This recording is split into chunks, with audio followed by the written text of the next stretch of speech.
दोस्तों, किसानों के लिए सरकार की तरफ से कुछ पैसा आता है, जिस पैसे को किसानों में बांटना था और यह काम बैंक वालों को करना था। लेकिन जैसे ही एक किसान अपने उस पैसे को निकालने के लिए जाता है, तो बैंक मैनेजर उससे कह देता है कि आपकी पेमेंट होल्ड कर दी गई है। अगर आपको इसे निकालना है तो कुछ पैसे देने पड़ेंगे। अब यह बात सुनकर वह किसान उससे कहने लगता है कि जब हमारा पैसा सरकार ने हमारे लिए भेजा है, तो आप इसे हमें क्यों नहीं दे रहे? तो जो बैंक मैनेजर होता है वह उसे तरह तरह के कानून बताता है, और जब वह नहीं मानता है तो उसे धमकाकर वहां से भेज देता है। इसके बाद जो किसान होता है वह थोड़ा सा पढ़ा लिखा था, और वह सीधा डीएम साहब के पास पहुंच जाता है। अब डीएम साहब जैसे ही इस बात को सुनते हैं तो बड़े हैरान होते हैं, और फिर उसके बाद उसके साथ खुद जाने का फैसला करते हैं। दूसरे दिन डीएम साहब उसी किसान के साथ उसी बैंक में पहुंच जाते हैं, उसका साथी बनकर। और फिर उसके बाद कुछ ऐसा होता है कि बैंक मैनेजर ने इस बात की कल्पना भी नहीं की थी। क्या हुआ था इस कहानी में? इससे आगे पूरी कहानी की सच्चाई जानने के लिए वीडियो को अंत तक जरूर देखें। दोस्तों, यह कहानी है उत्तर प्रदेश के एक छोटे से गांव में रहने वाले व्यक्ति धर्मपाल की। धर्मपाल, जिसकी उम्र अभी 20 साल है और उसने अपनी पढ़ाई लिखाई कर ली है। यानी कि थोड़ी पुरानी बातें हैं दोस्तों, तो उस टाइम पर थोड़ी बहुत पढ़ाई काफी ज्यादा हो जाती थी, और उसके बाद वह अपने पिता के साथ खेतीबाड़ी में हाथ बंटाया करता था। एक दिन वह अपने खेतों में काम कर रहा था, तभी उसका एक दोस्त उसके पास आता है और उसे एक नौकरी के बारे में बताता है। वह बताता है कि हम सभी लोग नौकरी करने के लिए जा रहे हैं। अगर तुझे भी चलना है तो तू भी हमारे साथ चल, और वहां पर हमारी सरकारी नौकरी लग जाएगी। इस खेतीबाड़ी के काम से तो अच्छा ही रहेगा। अब इस बात को सुनकर धर्मपाल अपने माता पिता को बिना बताए वहां से उन लोगों के साथ नौकरी के लिए चला जाता है। अब जैसे ही शाम होती है तो शाम के समय घर वाले ढूंढने लगते हैं कि धर्मपाल कहाँ गया। तो अपने खेत के पड़ोसी, जो उसके पड़ोस में काम कर रहा था, उसको बताकर गया था, और अपने खेत में काम करने वाले औजार उसी को देकर गया था। तो वह उसके घर जाकर बता देता है कि धर्मपाल तो नौकरी करने के लिए गया है और वहीं पर रहकर काम करेगा। अब जो धर्मपाल के पिता होते हैं वह इस बात से बड़े ही चिंतित होते हैं, क्योंकि धर्मपाल उनकी इकलौती संतान था और बड़ी मुश्किलों से उनके घर में बेटे का जन्म हुआ था। लेकिन वह बेटा भी नौकरी करने के लिए चला गया है। इसके बाद वह उससे पूछता है कि वह कहाँ गया है, किसके साथ गया है। तो वह व्यक्ति उसके पिता को बताता है कि यह तो नहीं पता कि वह कहाँ गया है, लेकिन यह जरूर पता है कि उसका फलाना दोस्त है और उसके साथ गया था। इसके बाद जो धर्मपाल का पिता होता है उसके दोस्त के घर जाता है और वहां जाकर उनके बेटे के बारे में पूछने लगता है। तो उनका पिता उसे बता देता है कि हमारा बेटा फलानी जगह नौकरी देखने के लिए गया है, और किसी ने उसे बताया था कि वहां जाने पर नौकरी लग जाएगी। इसके बाद धर्मपाल का पिता अपने बेटे को लेने के लिए वहां जाने की तैयारी करने लगता है, और गांव से ही एक पढ़े लिखे व्यक्ति को अपने साथ लेता है और अपने बेटे को ढूंढने के लिए चल देता है। इधर जो धर्मपाल अपने दोस्तों के साथ गया था, वहां जाने के बाद उसके सारे दोस्तों में से किसी की भी नौकरी नहीं लग पाई थी, और धर्मपाल की नौकरी लग गई थी। वह भी सिंचाई विभाग में। धर्मपाल इस बात को सोचकर बड़ा ही खुश है, और वह सोच रहा है कि अब घर वालों के पास जाऊंगा और उन्हें बताऊंगा कि मेरी सरकारी नौकरी लग गई है। उसको वहां पर 2-3 दिन हो गए थे, और 2-3 दिन बाद अचानक से धर्मपाल के पिता एक व्यक्ति के साथ वहां पर पहुंच जाते हैं, जहां पर धर्मपाल अभी तक नौकरी की खुशी ही मना रहा था।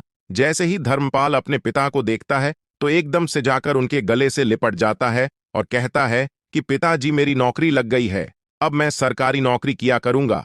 मैंने जो पढ़ाई की थी उसी पढ़ाई के आधार पर मुझे यहां पर सरकारी नौकरी मिल गई है, और अब जीवन भर के लिए मुझे कैसी भी दिक्कत नहीं है। जब तक मेरी नौकरी चलेगी तब तक ठीक है, और जब मैं रिटायर हो जाऊंगा तो उसके बाद मुझे पेंशन मिलेगी, तो बुढ़ापे तक मेरे पास पैसा आता रहेगा और उस पैसे से मैं काम करता रहूंगा। इसके बाद धर्मपाल के पिता उससे कहने लगते हैं कि बेटा, वह बात तो ठीक है, लेकिन तू घर का इकलौता चिराग है और तू यहां पर नौकरी करेगा। तेरे साथ कुछ हो गया तो क्या होगा? हमारे पास ढेर सारी जमीन जायदाद है, तो हमें नौकरी की क्या जरूरत है? तू ऐसा कर अभी कि अभी मेरे साथ चल और इस नौकरी को यहीं पर छोड़ दे। अब धर्मपाल पहले तो कतराता है, अपने पिता को समझाने की कोशिश करता है, लेकिन उसका पिता जिद करने लगता है और उसे उस नौकरी को छुड़वाकर वहां से वापस उसी गांव में ले आता है। इसके बाद धर्मपाल चाहते हुए भी किसी नौकरी की तरफ आंख उठाकर नहीं देखता है और अपने गांव में ही रहकर खेतीबाड़ी करने लगता है। धीरे धीरे समय बीतता है। समय के साथ साथ धर्मपाल की शादी हो गई थी और उसके माता पिता बुजुर्ग हो चले थे। धर्मपाल के बच्चे भी थे और धर्मपाल की उम्र अब लगभग 45 साल हो गई थी, क्योंकि उस बात को काफी दिन हो गए हैं और अब पैसे की वैल्यू कुछ ज्यादा ही बढ़ गई है और अब सभी काम पैसों से हुआ करते हैं। पुराने जमाने में तो ज्यादातर काम ऐसे हो जाया करते थे, फसल दे दिया करते, उससे काम हो जाया करता था। लेकिन अब पैसों का जमाना चल चुका था। अब धर्मपाल अपने पुराने दिनों को याद किया करता है कि अगर वह नौकरी में होता तो उसके दिन अच्छी तरह से व्यतीत हो जाते। लेकिन फिर वह सोचता है कि चलो कोई बात नहीं, माँ बाप की इच्छा थी तो माँ बाप की इच्छा से मैंने जिंदगी व्यतीत कर ली, कोई भी दिक्कत नहीं है। इसके बाद धर्मपाल अपने खेतों में खेती बाड़ी किया करता और अपने परिवार का गुजर बसर कर रहा था। वह नौकरी में होता तो उसके दिन अच्छी तरह से व्यतीत हो जाते, लेकिन फिर वह सोचता है कि चलो कोई बात नहीं, माँ बाप की इच्छा थी तो माँ बाप की इच्छा से मैंने जिंदगी व्यतीत कर ली, कोई भी दिक्कत नहीं है। इसके बाद धर्मपाल अपने खेतों में खेती बाड़ी किया करता और अपने परिवार का गुजर बसर कर रहा था। समय बड़ी मुश्किल से व्यतीत हो रहा था, लेकिन जैसे तैसे करके वह अपना समय व्यतीत कर रहे थे। तभी अचानक से उस गांव के अंदर बाढ़ आती है और बाढ़ के अंदर धर्मपाल की सारी फसल नष्ट हो जाती है। अब जैसी फसल नष्ट हो गई थी तो गांव के अंदर बहुत बड़ा संकट आ गया था और सभी लोग इस संकट से जूझ रहे थे। अब धर्मपाल बड़ा ही परेशान है कि वह अपने परिवार के गुजर बसर के लिए करें तो क्या करें। थोड़े बहुत राहत उसे इधर उधर से मिल रही है, लेकिन इस राहत से उसका काम नहीं चलने वाला।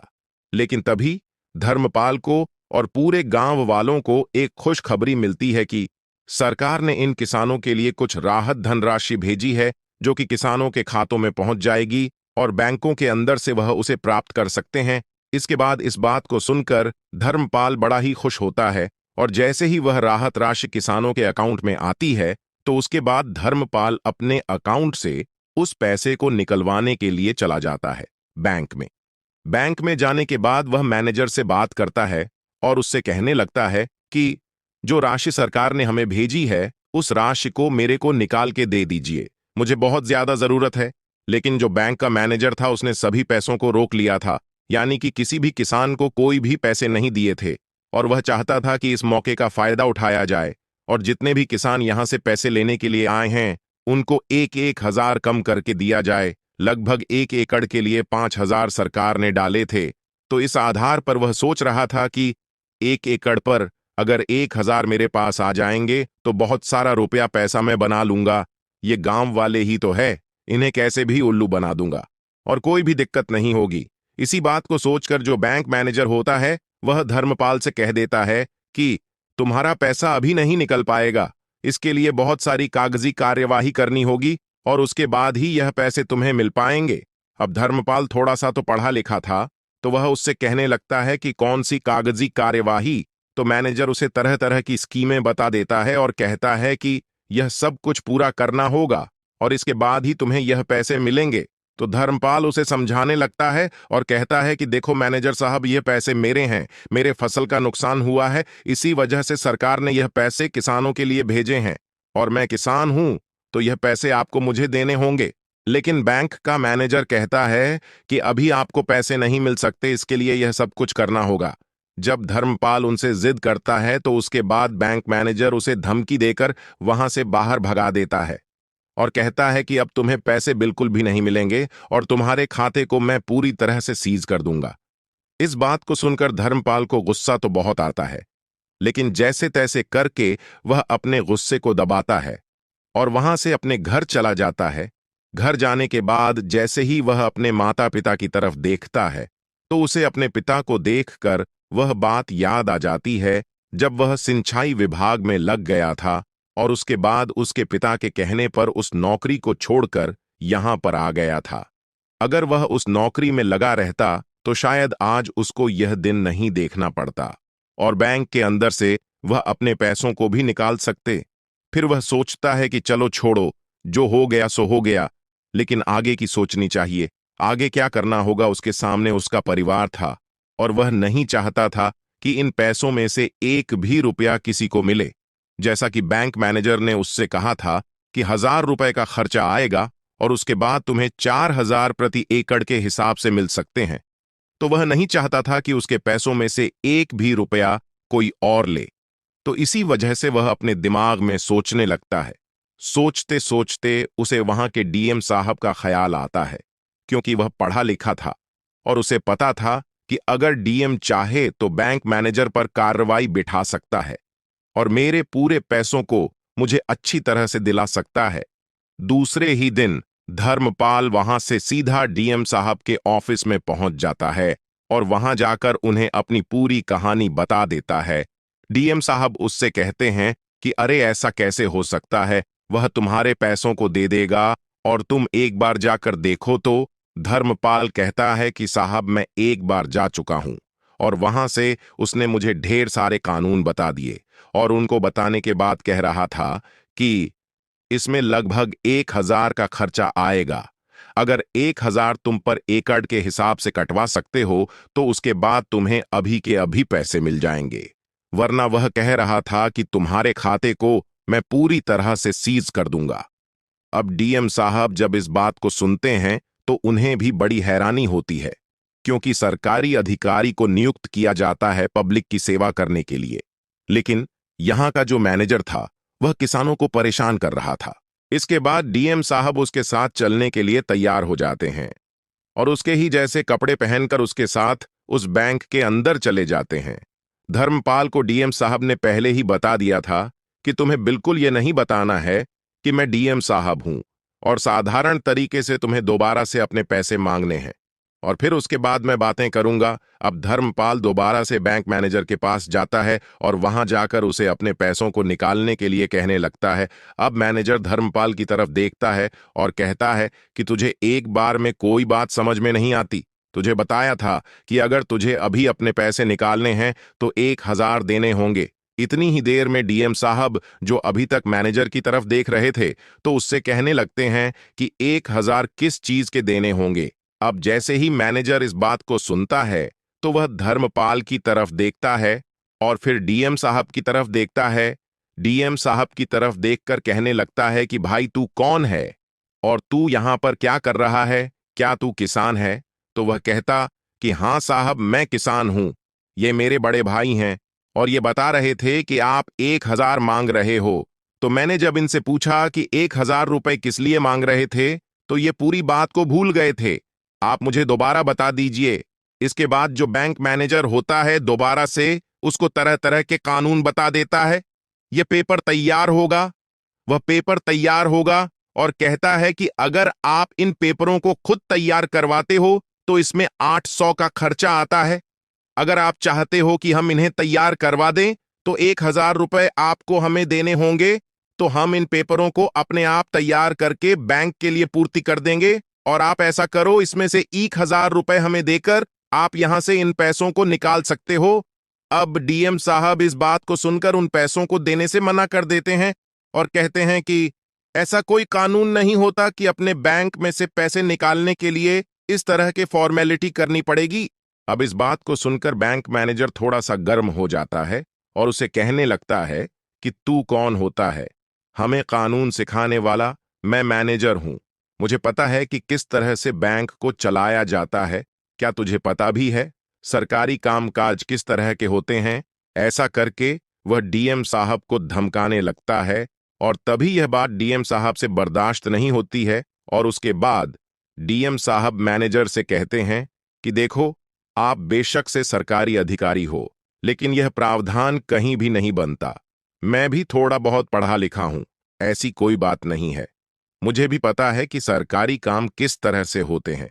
पैसे निकालने में इन चीजों का कोई भी मतलब नहीं होता जो चीजें आपने हमें बताई हैं, और इनके लिए हम पैसे आपको क्यों दें? आपको पैसे देने होंगे और अभी के अभी इनके पैसे निकालकर इन्हें दे दो। अब इस बात को सुनकर जो मैनेजर होता है वो भी थोड़ा सा गर्म हो जाता है और वहीं पर जो कैशियर वगैरह होते हैं उनको बुलाकर उन्हें धक्के मारकर बाहर निकालने के लिए कहने लगता है। उनसे कहता है कि इन्हें बाहर निकालो, ये ज्यादा ही कुछ कानून जानते हैं। इस बात को सुनकर जो डीएम साहब होते हैं एकदम से अपना आई कार्ड निकालते हैं और उस आई कार्ड को हवा में लहराते हुए कहते हैं कि जो भी मुझे हाथ लगाएगा वह उससे पहले इस आई कार्ड को अच्छी तरह से पढ़ लेना और उसके बाद ही मेरे सामने खड़े होने की चेष्टा करना। इस बात को देखकर जो मैनेजर है वह भी थोड़ा सा हैरान हो जाता है और आई कार्ड की तरफ गौर से देखने लगता है। जैसे ही वह देखता है कि यह तो यहाँ के कलेक्टर साहब हैं, तो एकदम से उनके पैरों तले से जमीन खिसक जाती है, सर पर आसमान टूट पड़ता है और उसे लगता है कि यह आज मेरे से क्या हो गया। वह फौरन से कलेक्टर साहब के पैरों में गिर जाता है और हाथ जोड़कर उनसे माफी मांगने लगता है। कहता है कि साहब मुझसे बहुत बड़ी गलती हो गई और आगे से ऐसा कुछ नहीं होगा, क्योंकि डीएम साहब को पता था कि यह बेमतलब के पैसे ले रहा है और इधर बैंक के मैनेजर को भी पता था कि बेमतलब के ही पैसे ले रहा है वो। लेकिन डीएम साहब उसे साफ साफ बोल देते हैं कि तुमने जितना किसानों को परेशान किया है उसकी सजा तो तुम्हें भुगतनी पड़ेगी। तुम्हें यहां पर इनकी सेवा करने के लिए रखा गया है, लेकिन तुम उल्टा इनको परेशान कर रहे हो और अपनी जेब भर रहे हो। ऐसा करना बिल्कुल भी ठीक नहीं है और इसके लिए मैं तुम पर कार्रवाई जरूर करूंगा। ऐसा कहकर डीएम साहब सबसे पहले तो धर्मपाल सिंह के पैसे उसे दिलाते हैं और दिलाने के बाद उन्हें लेकर उस बैंक से बाहर निकल जाते हैं। बाहर निकलने के बाद वह धर्मपाल सिंह का बहुत बहुत धन्यवाद करते हैं और कहते हैं कि अगर आप नहीं होते तो यह सब कुछ मेरे सामने नहीं आ पाता और यह लोग इसी तरह से किसानों को परेशान करते रहते। धर्मपाल उल्टा डीएम साहब को हाथ जोड़ता है और कहता है कि साहब आपका बहुत बहुत धन्यवाद, आपने मेरे लिए इतना किया, वरना मैं तो यह सोच रहा था कि अगर इन लोगों ने मेरे पैसे बंद कर दिए तो मेरे परिवार का गुजारा कैसे होगा। डीएम साहब उसको समझाते हैं कि कोई बात नहीं है, तुम चिंता मत करो और इनके खिलाफ सख्त से सख्त कार्रवाई हो जाएगी। डीएम साहब वहां से अपने ऑफिस में जाते हैं और ऑफिस में जाने के बाद बैंक मैनेजर के खिलाफ उचित से उचित कार्यवाही करते हैं और इसके अंदर जो भी सम्मिलित था सभी के ऊपर कार्रवाई की जाती है। इधर जो धर्मपाल है वह अपने पैसों को लेते हैं और पैसों को लेने के बाद गांव में चले जाते हैं। जब यह सब कुछ हो रहा था तो उस समय गांव के कुछ व्यक्ति और उस बैंक के अंदर बैठे हुए थे जो वहां पर इस सब नजारे को देख रहे थे। उन लोगों ने पूरे गांव के अंदर यह खबर फैला दी थी कि धर्मपाल के साथ जिला कलेक्टर आया था और उसने इसके पैसे निकलवा दिए हैं और बैंक मैनेजर को बुरी तरह से धमकाया है। धर्मपाल तो एक बहुत ही पढ़ा लिखा व्यक्ति है। इसके बाद धर्मपाल की गांव के अंदर वाहवाही हो जाती है और चारों तरफ लोग उसकी ही चर्चा करने लगते हैं। यह बात घूमते घूमते धर्मपाल के पिता के पास भी पहुंच जाती है, तो धर्मपाल का पिता धर्मपाल की तरफ देखते हैं और देखने के बाद उनकी आंखों में आंसू आ जाता है। धर्मपाल इस बात को देख लेता है और एकदम से अपने पिता के पास जाता है और कहने लगता है कि पिताजी क्या हुआ। तो उसे कहने लगता है कि बेटा मुझे माफ कर दो, मैंने बहुत बड़ी गलती कर दी। जो उस टाइम मैंने तुझे नौकरी नहीं करने दी, अगर उस टाइम में तुझे नौकरी पर लगा रहने देता तो तेरा जीवन और भी ज्यादा बेहतर होता, लेकिन मैंने अपने बारे में सोचा और इसी वजह से तुझे नौकरी से हटा दिया। हो सके तो मुझे माफ कर देना। धर्मपाल झट से अपने पिता को गले लगा लेता है और कहता है कि पिताजी इसमें आपकी कोई गलती नहीं है, यह सब कुछ ऊपर वाले की मर्जी थी। ऊपर वाला चाहता था कि मैं उस नौकरी को ना करूं, तो इसी वजह से आपको मेरा पता मिल गया और आप लोग वहां पर चले गए। मुझे वहां से हटाने के लिए आप बिल्कुल भी शर्मिंदा मत हो और अपने जीवन को अच्छी तरह से व्यतीत करो। धर्मपाल की होशियारी को देखते हुए गांव के सभी लोग उससे कहने लगते हैं कि भाई धर्मपाल, तू पढ़ा लिखा भी है और अफसरों से बात करना भी जानता है, तो क्यों ना तुझे गांव का सरपंच होना चाहिए। धर्मपाल पहले तो मना करता है, लेकिन जब गांव वाले इस बात के लिए जोर देते हैं तो वह भी इस बात के लिए हामी भर लेता है और गांव वाले सभी मिलकर उसको अपना सरपंच घोषित कर देते हैं। इसके बाद धर्मपाल गांव की समस्याओं को बड़े अधिकारियों के पास ले जाया करता और उनको अच्छी तरह से सुलझाया करता। गांव के अंदर धर्मपाल का नाम हो गया था और सभी लोग अच्छी तरह से धर्मपाल के परिवार से और धर्मपाल के साथ व्यवहार किया करते थे।